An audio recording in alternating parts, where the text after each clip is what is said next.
Welcome back to Unfiltered, Unspoken podcast. And I told you we're going to keep sharing life experiences. We have another amazing guest with a wonderful testimony. As you see coming in, she lost two sons due to fentanyl and suicide. So this is going to be such an amazing episode on a different topic. Angelique, did I say that right? Yes. Okay. Thank you so much. And it's an honor to have you as a guest on Unfiltered, Unspoken podcast. Thank you. And I do have to correct that. Accidental suicide. Accidental suicide. I apologize. Accidental No, suicide. And we no always want to problem, make because sure. that's something nobody talks about is accidental suicide. Yeah. His blood alcohol level was 5 times the legal limit. So he had no possible way to make that conscious choice of suicide. Wow. So we're going to get into that in a few. Um, Angelique, if you could come up and tell us a little bit about yourself, and then City Sid is going to kick off the first question. Absolutely. I'm Angelique Strang. I am an energy worker, and I'm so multifaceted. I've been doing lots of things. I am a mom of 10, all biologically mine, and I raised my kids in massive trauma.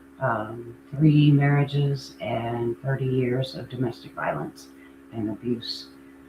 And then they started showing the signs of that trauma in addiction and mental health issues. And I had no idea that it was trauma response and unprocessed trauma that caused that. But when I started seeing it passed down generationally to my grandkids, I'm like, this has to stop. And at that point, I knew more about generational trauma and generational energy and curses that come with us into this human experience. And I'm like, I have to stop this at my lineage, because I don't want to watch my grandchildren go through the same things. Well, thank you again for being here with us this evening. As we like to do with everybody that joins us, we like to start off at the beginning, of your life experience. Tell us a little bit about your childhood, growing up, what your home structure was like, your relationships with parents and family, or if you experienced any trauma, in those formative years. I believe we all experience trauma growing up. I mean, birth is trauma, so we start off that way. But I basically was raised in an upper middle class home, and my parents were married until my dad passed away 7 years ago. And my dad was an alcoholic when I was younger. He stopped drinking when I was an early teen. Now, they did have issues because of the drinking, but not that we saw a lot of it. The biggest thing I remember is that he would get very angry, but mostly directed at my brother, not so much at us girls. But then when my father met God, he changed very, very much. And the man that my children knew as grandpa was not anywhere near the same man that I knew as my dad. But he was very black and white, and things needed to be done his way or it was wrong. And so we butted heads a lot because I was the rebellious child and I did things my own way. But all in all, I didn't have a terrible childhood. And I never realized we were dysfunctional until I was an adult. And by that point, my dad had apologized and my mom had grown, and they were still very much part of my life, and my mom still is. And I have realized now that there were generational things that came in with me that I have also passed down. But as far as growing up, I never wanted for anything.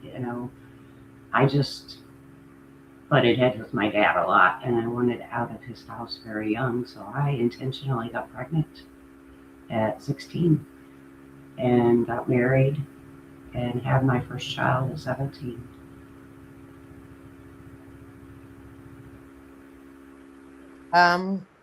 So being rebellious and wanting to get pregnant, is there a because I think a lot of kids may go through that wanting to get pregnant. Um, is there a reason in your heart why you felt like you wanted to get pregnant um, so young? I knew it was the way to get out of my dad's house. That was basically my only reasoning at that age. Um, I loved kids. I had been babysitting since I was like 12 years old, and I wanted a whole slew of kids. I never intended that early of a start, but I knew that that was a way out of my dad's house, because when I told him that I was pregnant, he said, then you guys need to get married as soon as possible. And was this who was this acquaintance? How did you all meet? Was it, under normal circumstances? Was it an issue where he was older than you? Like, how did that all come to pass? He was 4 years older than me, and we met through church. Their family went to our church, and we had been dating. Well, we had been together since I was like 15, and I couldn't actually date until I was 16. But we had been together probably a year and a half before I got pregnant. So I wanted to be with him. I did not ever see the signs of the abuse and the narcissism because I was so young. I didn't have any clue what that meant. And I just knew that I wanted to be an adult and wanted to be on my own and make my own choices.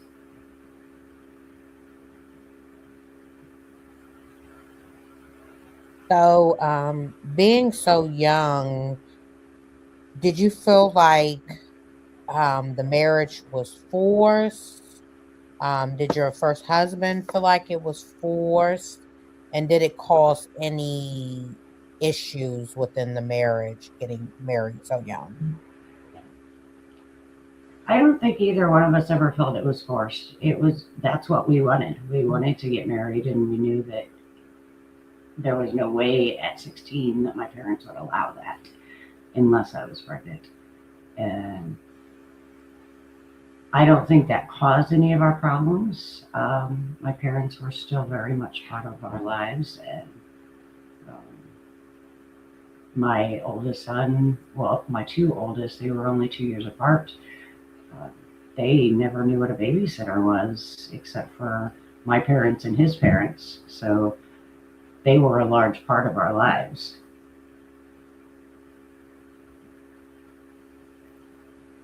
How was the marriage itself? What were the kind of ups and downs of being married so young? What? How was it being, a mother so young? What was it a pleasant experience for you or not?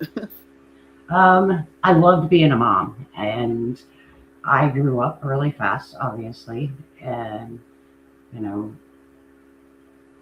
that boy was all my first. He made me a mama, and he was my ride or die. But the abuse started while I was pregnant still, and it's the cycle. He loses temper, and the physical abuse didn't start immediately, but it was very soon. But then it was not constant. So that was like extreme, the physical abuse. It was more mental and verbal. And I didn't know any different because that's how he had always been. And I thought that I was a people pleaser, and I thought I could fix this man because I thought if I loved him more and did better and did things right, that everything would be perfect. And it never was. Nothing was ever good enough. Nothing was ever right enough because it was never my job to fix him. But I didn't know that. You mentioned that you realized that you carried generational issues into being a mother and into your relationship. Can you talk about a little bit about what did you carry? What do you feel as though you carry into the relationship and motherhood? Um, I think I learned a lot of the people pleaser from my mom and the poor me control thing. Like, um, she was very much, while I was younger, anyways, what I saw was that she was very much a people pleaser and wanted to make things good. And so she would do everything that she could to make everybody happy. And my dad had quite a temper when I was younger and when he was drinking. Um, it was never, I never saw him hit my mother, and I don't know if he ever did, but he was violent sometimes. Like he would throw plates and shatter them. And I remember being in bed one night and my mom had come and was in my bed, and I was really young, maybe 4 or 5, and I didn't, I don't know why, I didn't think it was weird that my mom was in my bed, but he came and broke my door down. She had locked my door, and he broke my door down and had a piece of the door frame and was holding it over my bed. And they didn't know I was awake, but I remember her saying, "Stop, she's asleep." And she got up and left my room. And I don't know what happened after that, but I have those very early memories of that. So I know that abuse and that relationship between them, I see as a child that I saw that as normal. And I tell people, I've been telling people for years, I married my dad 3 times because that kind of anger and not so much the narcissism. I don't believe that my dad was that level, but it was the very much, I only see things in black and white. And if it's not this way, then it's wrong. And my husbands are very much that way.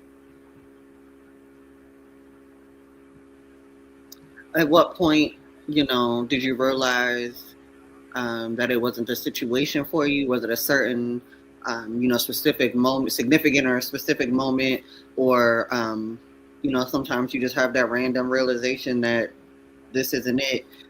What kind of led you, to believe that you needed to move on? When he held me up against the wall by the throat and my life flashed before my eyes, I was already at that point of being ready to leave because my younger son was 4 and he knew how to roll a joint or knew the motions of it. Not that he ever did, but he knew what drugs were and he thought that was okay. And I never wanted that for my boys. And I never wanted them to continue to see, because at that point, 7 years down the road, they were seeing more of that violence. And I never wanted my boys to treat women in that way. Now, do you think that they picked up some of those habits? Because we love, to talk about how abuse affects children, so that folks can look at their kids and say, you know what, I don't want my child to go through this firsthand when it starts. Do you feel as though the boys watching you go through abuse affected them? I believe it did in some ways, and then they also had a stepdad that was much more physical. But none of my boys ever believed in putting their hands on a woman. They did have the temper, and they could be verbally abusive, um, but not nearly as bad, because they watched what I went through, and they were very protective of me.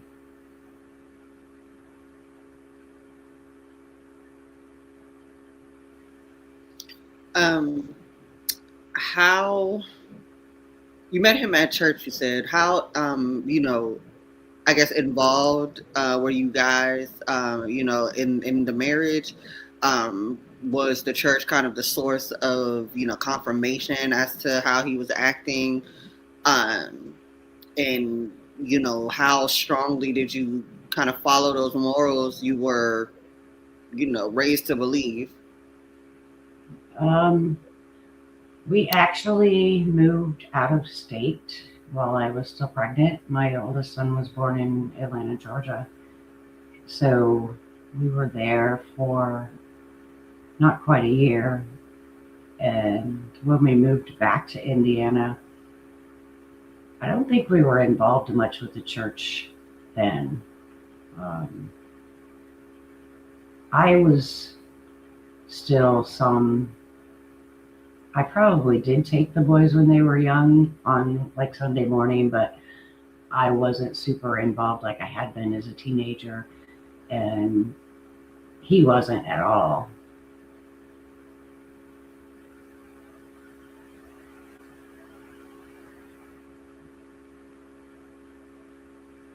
Um, so leaving in, you left that, you decided to get up and leave the relationship when he choked you. How long did you take a break before you start dating? When did you start dating again? And how did you meet your second husband? Well, I immediately left and went to live with another man. Um, Not that there had been anything going on prior to that, but we had we actually had been working together, and I had met him and gotten to know him and was training a horse for him. And so when I left, I went and moved in with him, but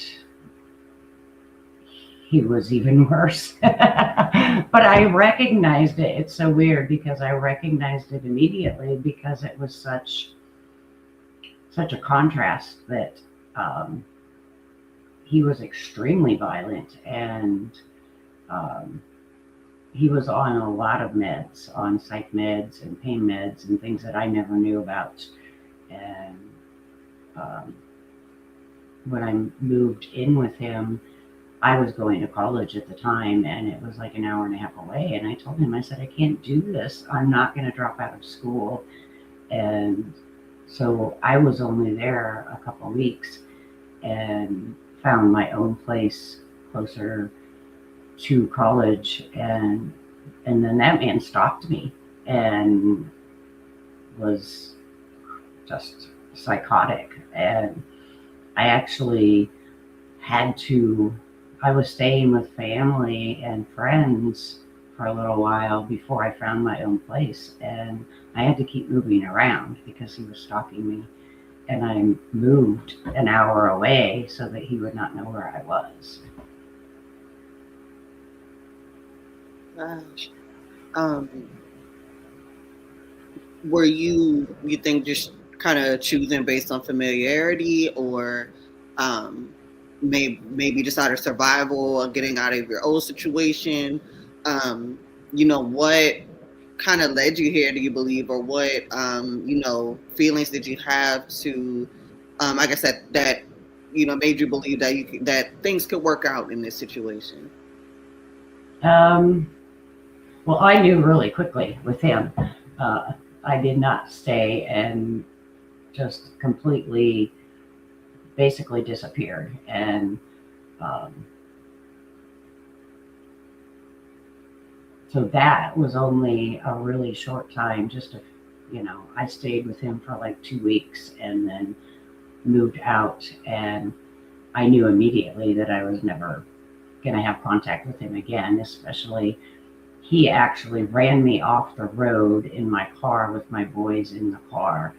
And I got out of my car and got into his to find out what he wanted so that my boys would be safe. And he started beating the hell out of me in the car. And I tried to go file charges, and because I didn't have any marks, they wouldn't file charges against him. And so I just disappeared from his life. And luckily, he lived far enough in a different direction than where I was that it was easy to stay away and not be found. And I don't know whatever happened to him, but it was just crazy. But then I met my second husband probably only 6 months later, and we got married within 6 months. So I'd only known him about a year, and it was probably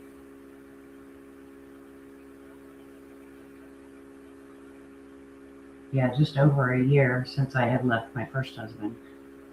And we got married, and then we moved to Arizona right after we got married. So why do you think that you had to be with someone? Do you think that's a part of the generational piece being passed down, or emotional piece? I think both. I think a lot of it is that generational of I never knew what it was like to be independent, and I watched my mom being very dependent on my dad because she never had to work and she stayed home and took care of the kids. And my second husband, he was the extreme narcissistic that, he was so charming and so much like a savior. Like, oh, I don't ever want to put you through any of that pain, and I just want to take care of you and all this. And the 6 months that we dated before we got married, everything was great. And I thought that, we were truly in love and it was going to be an awesome relationship. And he was great to my boys. He seemed like he'd be an awesome dad. And things never didn't turn bad with him immediately. We got pregnant the night we got married, pretty much, and we moved to Arizona like a week after our wedding, and I found out I was pregnant, and things were great. And my first daughter was born, and he just adored her. He was a great dad. It wasn't until I was pregnant for my second daughter that things started to get bad, and then he wanted lots of control and didn't want me to go to work, didn't want me to talk to anyone, was trying, to seclude me. And that's when the physical abuse started. And that marriage was all the things, physical, mental, even financial. I had a budget, and if I spent like anything extra, I had to account for that, and I'd be in trouble for spending more, or not spending enough on this. And it was just, I never knew how many different types and levels of abuse there was until I got out of that marriage and realized that all this is part of domestic abuse and control. And he never wanted me to be outside of the house by myself or with the kids, except if it was for him. You know, I could take all the kids and go grocery shopping, or I still took the kids to church, you know, with my parents had moved to Arizona before me, and so we went to the same church, but he never went with us.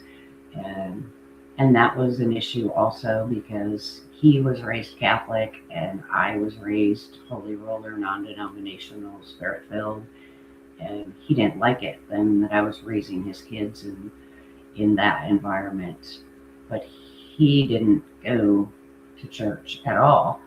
So I'm like, why would I go to a Catholic church when I'm not Catholic and you don't take them to church? So I continued to do that, and that probably was the only outside influence that I had for many years was the church and my parents. Now, was there, anyone that you confided in about your true feelings or what you were actually going through? Were those people kind of on board or like, kind of deal, this is what marriage is, deal with it type of thing? Like, was there, anyone that was kind of, showing you the light, trying to show you the light, or, it had support, had your back, anything like that? No, because when you're in that, and it really changes how you think and it changes your mindset. So if anyone ever asked me questions, I always protected him. I always was the defender of him. And so I don't think anybody really knew for a long time that there was abuse. Now, he abandoned us while we were still in Arizona. I actually found out that he had had an affair, and he told me that he didn't know what he wanted. And this was on his child number 5 or 4. I was pregnant at the time. And I'm like, okay, so I've been home having your children, and now you've met this girl a few weeks ago, and you don't know what you want, And that was just crazy. And she ended up not being in the picture very long. And when did he leave? So it would have been after my twins were born, were my youngest, number 9 and 10. He met some lady in Texas over the internet and said he was going down there to help her move. I don't know who she was. I met her after the fact, but I was supposed to be gone a couple days and was gone for weeks. And that's when CPS got involved the first time here in Arizona. And so I ended up taking my kids and moving to Texas with my sister and staying there with my sister for a month. And then the whole cycle started again about, I'm sorry, let's make this work. And I want to move back to Indiana where my parents, my family is. And so I agreed, and we moved back to Indiana, and everything was even worse. He almost killed me twice, and I ended up taking my kids to a shelter, to a domestic violence shelter, just to get away from him. Because the county that I lived in, I went to get a restraining order after I had left him the first time, and in Indiana, and they told me that the clerks told me, don't waste your money on a restraining order because there is not a judge in this county that will put a man out of his home. So save your money and go find a shelter to keep you and your kids safe because your restraining order is never going to get approved here. So I went to the next county to a domestic violence shelter. Are you serious? Yes. So they actually promote domestic violence. They were an old boy system, and she said there's not a judge in this county that will put a man out of his home. Wow. I want to go back and I want to ask because we try to show transparency as well. What was the level? Because you said the abuse escalated and he almost took your life twice. Can you talk about how he almost took your life? The first time I was working at the time in a restaurant that was owned by family of my first husband. Isn't that weird? But they were people I had grew up with and went to high school with, and I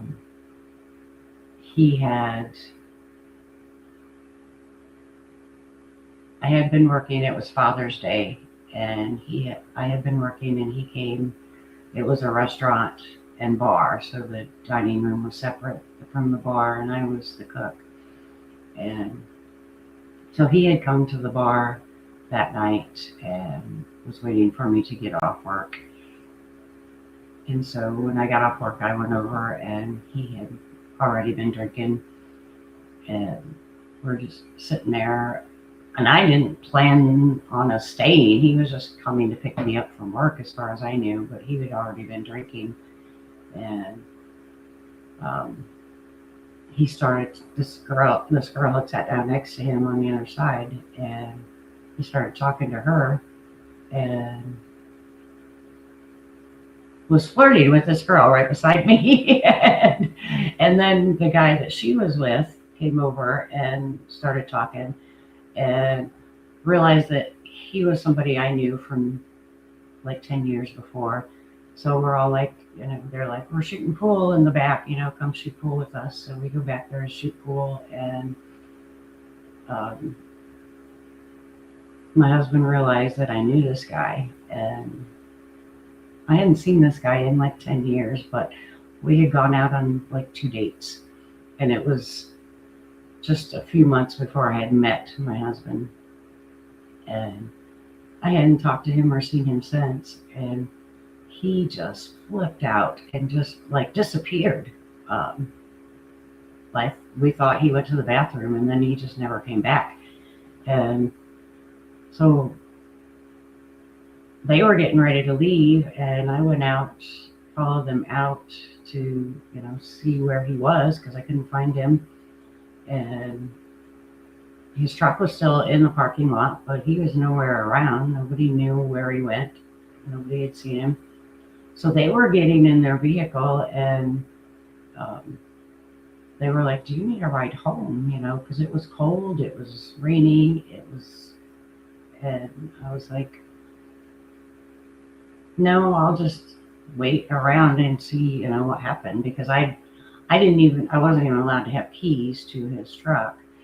And as we're standing there in the parking lot talking, I told them no, that was fine. And so they walked away, and we're going back to their vehicle, and out of nowhere, he comes and he assaults this guy, and from behind punches the guy and accidentally hits her in the process. And as this happens, it's a small town, Indiana. There's a police car driving by. He pulls in, he arrests them both. They both go to jail. And I guess it wasn't Father's Day. It was Saturday night before Father's Day.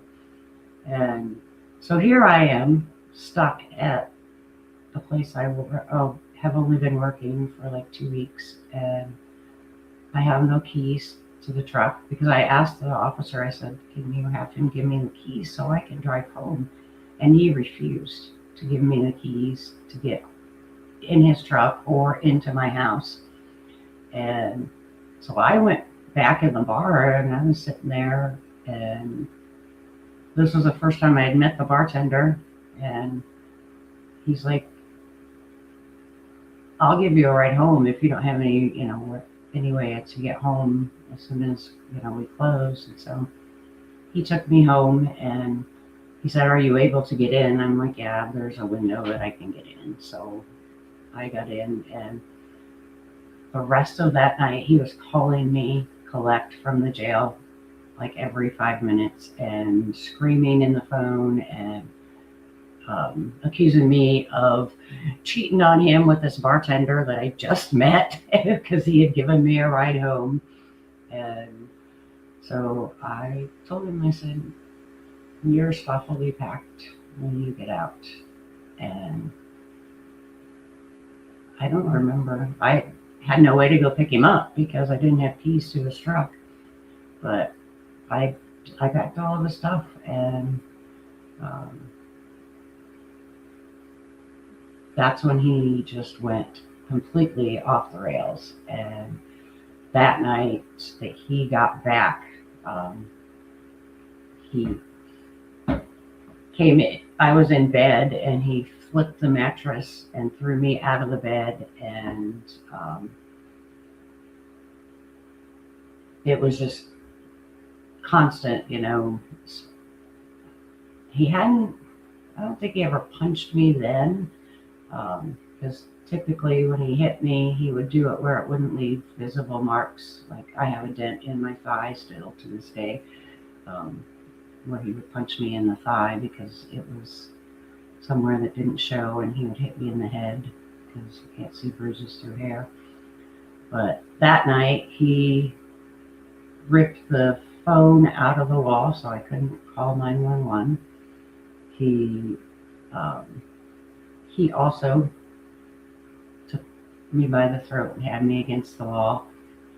And it was actually my sister-in-law who saved my life that night because she was our babysitter. And she wasn't home at that time, but she stayed with us and was watching the kids while we were at work. She came home and she heard it before she even came in the house, and she came in like a little stealth ninja and put all my children in her car and came in and said, come on, we're leaving. And she took me out. She'd already had my kids in the car, and I said, I can't leave, the kids are still sleeping. And she said, no, they're in the car, let's go. And I don't know if her boyfriend was with her or what happened, that he actually let me leave, but probably because she had a cell phone. And she took me like an hour away to her mom's house for the night with all my kids. And then that's when we ended up going into the shelter the next day.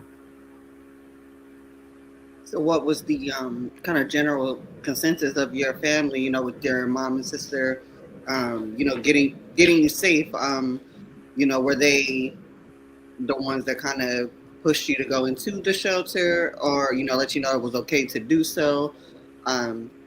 Or, how did that whole transaction go? Did you feel kind of vindicated that somebody like actually seen it this time, and it can't really go under the radar at this point? Where was your mind frame at this point in time?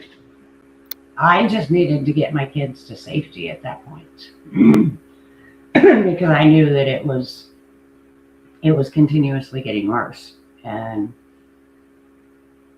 I knew that he would someday kill me, and I just needed my children safe.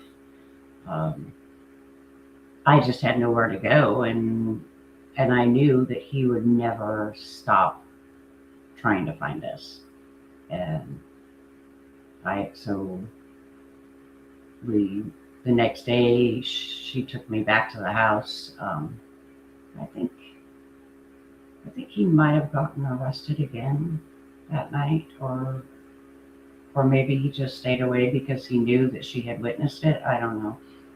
But we started calling around to different places trying to find somewhere that I could go that was safe, because where are you going to take 9 children? And, I had none of my family was around. His family was close by, but I still had a few friends, but nowhere that I could take 10 of us and stay. So that's when we ended up in the shelter. And they were supposed to have programs, to help you find a job and to help you file for divorce or do whatever. And it ended up not being that. They didn't help at all. They kicked us out. Off there. Okay. 6 weeks we were there, and their domestic violence program is 6 weeks, and you had to, follow all of their rules, which some of them I do understand. Having a curfew keeps you safe, and the programs that they have, if they were actually in place, would have been helpful, but there really weren't. There wasn't even enough food to feed my children. So after we left there, it was August. It was late summer. So I went and borrowed a tent from one of my friends. He had a really large tent, and we went and camped at a state park for the next 2 weeks.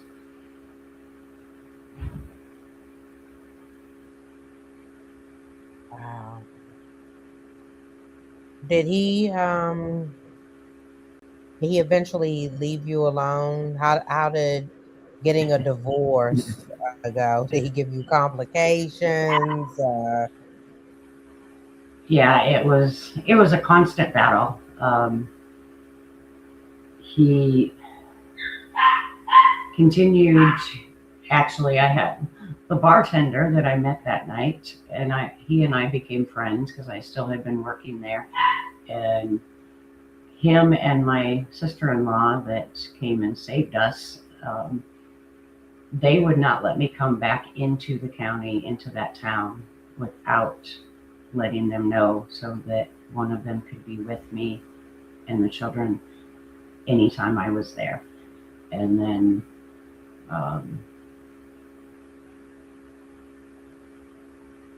when did I finally, I stayed with my kids' godmother here and there, and we would go there and use the shower, and on rainy days we would go back there.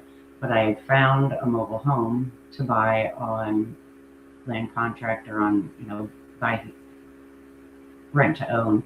And so we were cleaning that up, and we hadn't even moved in yet. This was still while we were camping in the tent. And so my 2 oldest boys and I would go in and cleaning up, and then the younger kids were staying with their godmother. And he knew nothing about it. And for a while, he stopped trying to find me. I guess he was afraid to violate his probation or whatever. I don't have a clue where he was or what he was doing, as long as he left me alone. But the last night that we were in the tent, it had rained all night, and some of my kids had gotten really sick. I think that everybody got food poisoning from chicken that I bought at the store. And so we went to my friend's house, their godmother, and we showered everybody and got everybody cleaned up. And then we went to the trailer. So I had all the kids, and that was a Sunday. And we had cleaned up enough that we could stay there, but we didn't have, the toilet was broken, and we didn't have running water, and we didn't have a stove. But we just went and stayed overnight. We had just eaten and they had just all bathed, and so we were just staying the night. Monday morning, I had a plumber that was coming to fix the water and the toilet, and the local Salvation Army or St. Vincent's was helping me with appliances and different things like that. And we were waiting on the plumber. So my older boys at that time were 13 and 15. And so I left the kids there with him, with my oldest boy, and went to the St. Vincent's to pick things up, and was on my way home, and I pulled into police cars in the driveway, and they had my children in an SUV, and my 13-year-old son was swinging fists at a police officer because it was DCS, and they were taking the children because they forced entry into my house that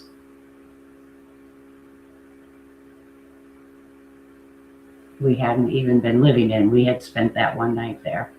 They forced entry into my house when my son answered the door, and he said, she'll be right back. She just went down the street to get a stove, and we're waiting on the plumber.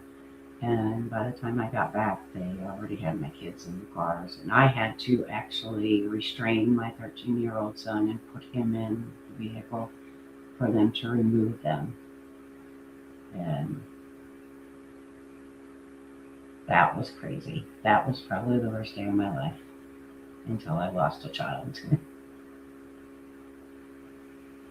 I was just about to try to get to that part of your experience just before we have no more time left. So that was a great segue into that. But tell us a little bit about the accidental suicide, how that kind of all took place, and where your life was at, at that point in time. Well, my oldest son, I lost first. It was a fentanyl overdose, and when you love an addict, you expect that call. So for 20 years, I grieved my child in different ways and different levels. I just never knew that's what it was. And he spent 15 years in prison and had only been out for like 4 months. And I got that call at like 1 o'clock in the morning, and it was his dad telling me that he was gone. And I never got to hug my child outside of prison walls before he died. So for 15 years, I hadn't hugged him outside of prison walls, and then he died before I got to see him in person. So that was crazy. And he was my oldest. That was the boy who made me a mom. And he was really working on his sobriety. I had just talked to him the week before on the phone or on video chat, and he had told me, he said, I'm not 100% sober, Mom, but I'm really trying, and I really want to be. And a week later, he was gone. And fentanyl was not even his choice of drug. His choice of drug was meth.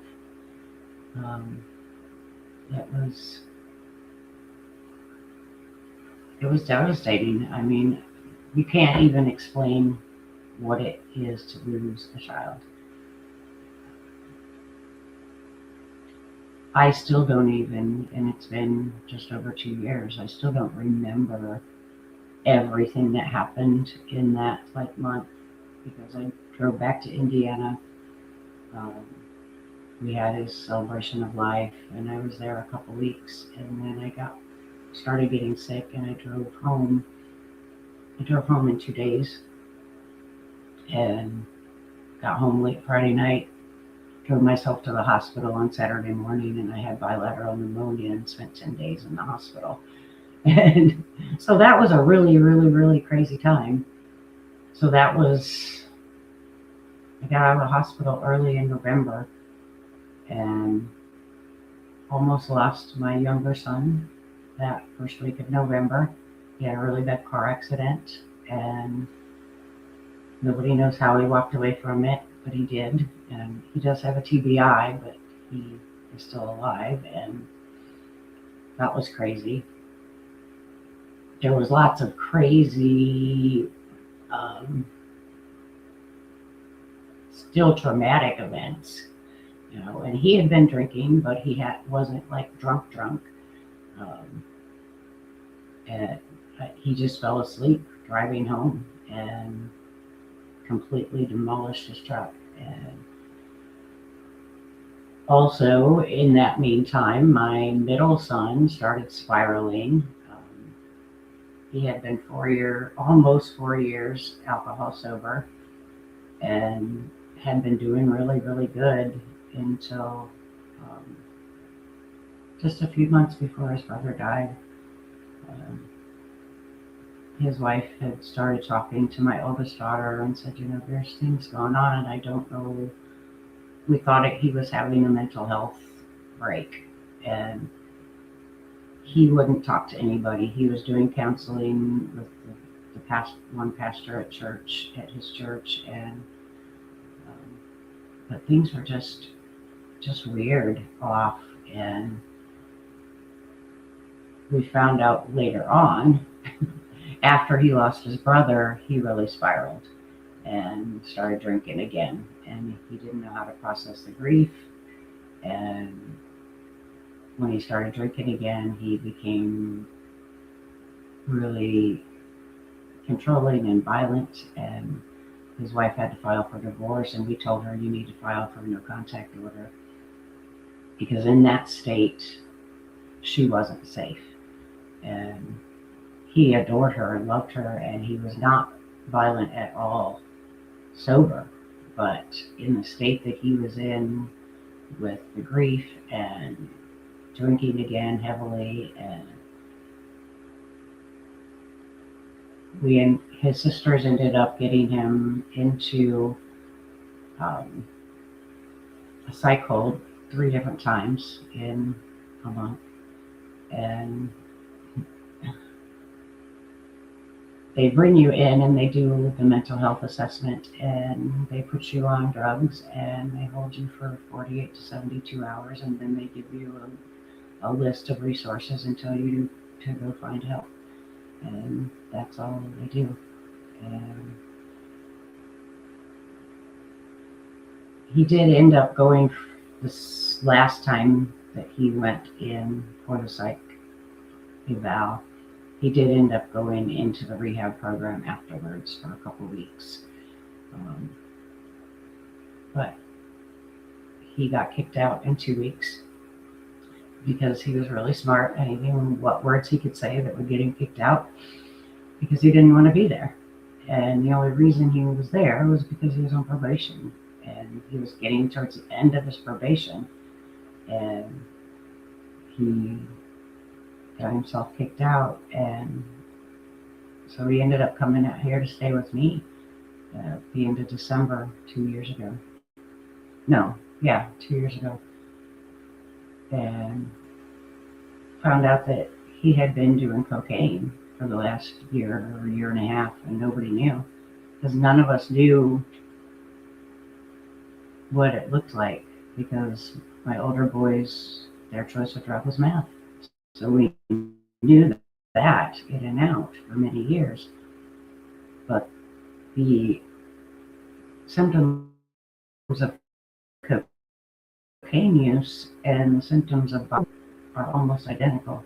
And they diagnosed him bipolar and put him on meds. And that was not the issue. So he came and lived with me the end of December of 23. And he was doing really well at first. He was not drinking for the first several weeks.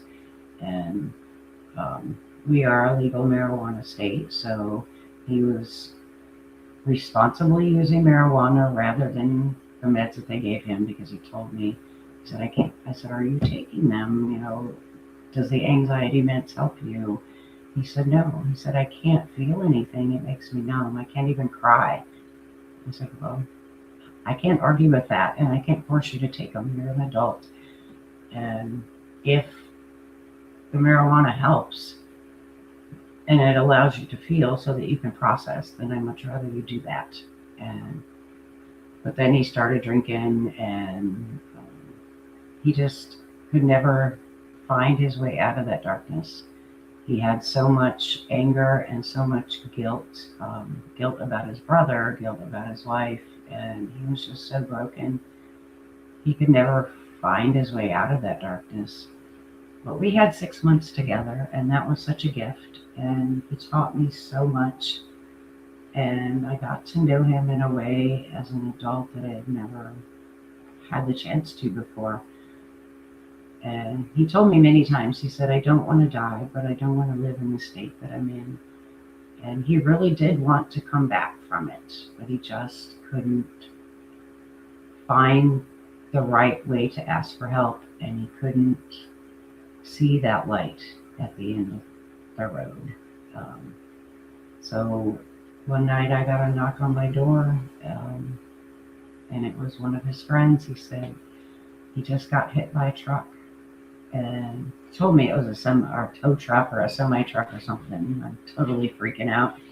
But it happened right around the corner from where we lived. I mean, I ran down there in my shorts and tank top and bare feet, and my kid's laying in the middle of the street, and they wouldn't let me near him. The cop said, you can't be there. And I'm like, but what are you doing? There's nobody was working on him. Nobody was helping him. I'm first responder, and they wouldn't let me near my kid. And he had an irrecoverable brain damage from getting hit by it was a pickup truck, not a tow truck or a semi. But we spent 5 days in the neurointensive care, neurotrauma intensive care, because he was a full body donor. And he helped 4 families not lose their loved ones with organ donation. Only his head was injured. The rest of his body was not even, he had a little bit of road rash on his arms, and that was it. And it was really, really interestingly ironic that the mental health and the addiction and the trauma was what killed him. And it was only his head that was injured, and the rest of his body was able to be used for organ donation and skin and tissue and bones. And then he actually went for science research. And so that ripple effect could help thousands and thousands of families. Wow, wow, wow, wow. We are at time. We're actually about to go over time. I just can only imagine the strength of you having to continue to relive that and talk about that, especially with your kids, your child, both two boys, 2 years apart. That's 8 months. I mean, 8 months apart. That's close. Yeah. That's very close. Yes. They're 2 years apart, right? I'm sorry. Oh, no. It's been 2 years since my oldest died, just over 2 years. Years. Okay. I knew I heard of 2 years, so I want to make sure that I got that correct. I want to thank you so much for your strength and courage and being able to share your testimony to so many people and so many people that you will help. Because generation breaking generation and trying to change your life and just going through domestic violence can be very complicated, and people don't understand unless you've been through it. Just ending, I want to ask, can you give the audience from your life experience that has helped you start your journey to healing, what advice would you give someone that has been through a similar situation as you from your personal life experiences? You're not broken, and neither are your children. And it's not our job as parents of adult children to try to save and rescue them. We have to allow them their own path and their own journey. There was nothing I could have done or not done to save them. And they have channeled through one of my close friends, and they talk to me all the time. And they told me, Mom, you're the miracle. You got us through all of the shit when we were kids, but it wasn't your job to save us as adults. And that helped me learn that they fulfilled their soul contracts and their soul purpose. I mean, if my son saved 4 families from losing their loved ones, how can I argue with that being his sole purpose? And how can I be angry with him? He gave me 29 years, and my older son gave me 38 years, and they chose me. So our kids don't want us to stay stuck and be suffering. They want you to come back to your soul and worry about your life. And that way, when they're ready, they can come back in your stronger standing, in your power, and you can be the support that they need and not the savior or the rescuer.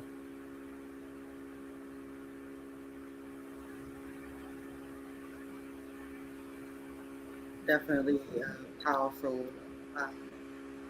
journey that you've been through. Thank you again for sharing everything you shared with us today. We do hope that it will help someone in need, or someone going through a similar situation. At this point in time, we like to do with you what we do with all of our guests, and let you participate in shameless plug. You see all of your information scrolling across the bottom here. And let our viewers know if they have resonated with this story in any way, how they can contact you, utilize your services. Pretty much you can sell yourself, anything that you have to sell, anything you advocate for. You have the floor. Thank you. Well, I definitely advocate for stay another day. So if you have mental health issues, if you're thinking about ending things, or you think nobody cares, because that's what my son told me one time. He says, nobody will miss me. Fuck, we miss him. We all miss him. And that kid has no idea how many lives he impacted in 29 years. 988.org is amazing, and they have resources and they will help. As far as my work, the one thing I did not have was somebody who had experienced child loss, and somebody that knows what it's like to love an addict or somebody with mental health issues. So now I can be that for other parents and help you. I clear energy and help guide you back to your soul and back to your power, so that you can learn how to lead your family again rather than be engaged in the chaos. Because when you're engaged in the chaos, you're really not supporting anyone, not them, not yourself, not anybody. And I also do one-off sessions in energy work, oracle card readings. I do intuitive sessions. I do mediumship, because that's such a gift. That was so beautiful for me to be able to talk to my boys after they were gone and to get those questions answered that I still had, to have closure. And the best place to find me is on Facebook. My podcast lives on Spotify and YouTube, and it's called Breaking the Silence. So that's always free to go listen to. And I'm around everywhere. You see my links, but the best place to find me is YouTube, or go to my link tree, because all my information is on my link tree. We want to thank you so much for tuning into Unfiltered, Unspoken podcast, where we're going to continue to share life experience. I hope that your testimony resonates with someone to help them start their journey to healing, that they can take from your life experience and help them with their life experience. It's an honor to have you as a guest, and we want to thank you again. Thank you so much. My pleasure. And see, we're going to keep sharing those life experiences, ain't we? That's right. That's right. Please like, share, and subscribe to our YouTube, Unfiltered Unspoken Podcast. It's a green and purplish logo, and you'll see Unfiltered Unspoken Podcast. And we want to thank you for tuning in. Peace. And Angelique, if you can hold 1 second while we end. Sure.